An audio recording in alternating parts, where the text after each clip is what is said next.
The Select Committee has made some significant changes in the bill.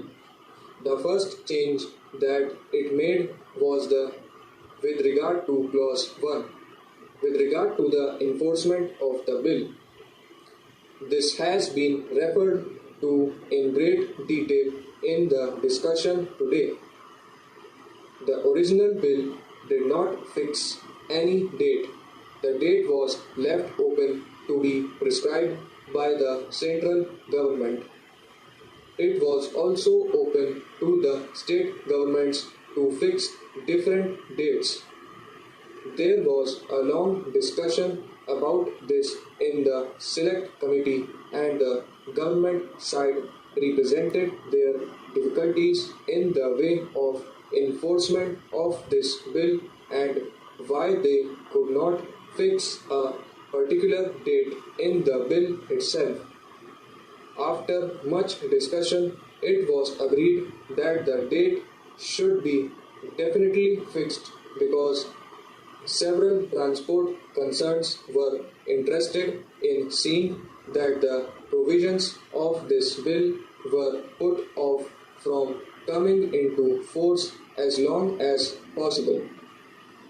One could understand their position in as much as great responsibility devolved on the transport concerns by virtue of this measure. For instance, establishment of canteens, rest houses, this and that.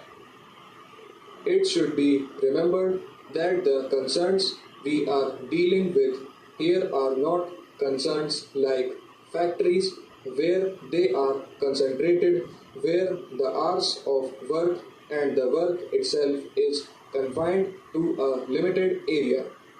Here we have big concerns and small concerns, and whereas it should be open to the big concerns to establish rest houses or canteens without much difficulty, it would certainly be a great hardship for small concerns to come out with the same thing.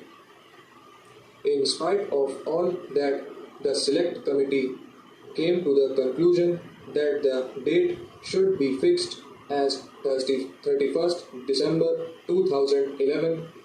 Now, the Honorable Minister is introducing an amendment to have this date as July 2012. Perhaps he will give his reasons. As far as I can anticipate, it is only the practical difficulties that the state governments will be facing in giving effect to the various provisions of this bill that have influenced him to put off the date by 6 months. If the date is put off by 6 months, there is not going to be any danger resulting from it. It would be better to do that if the government wants time in order to make these arrangements and also to enable the transport concerns to provide themselves with the several things that this bill requires them to do. It should not be a great difficulty at all. Therefore, for my own part, I do not object to the date being extended to July 2012.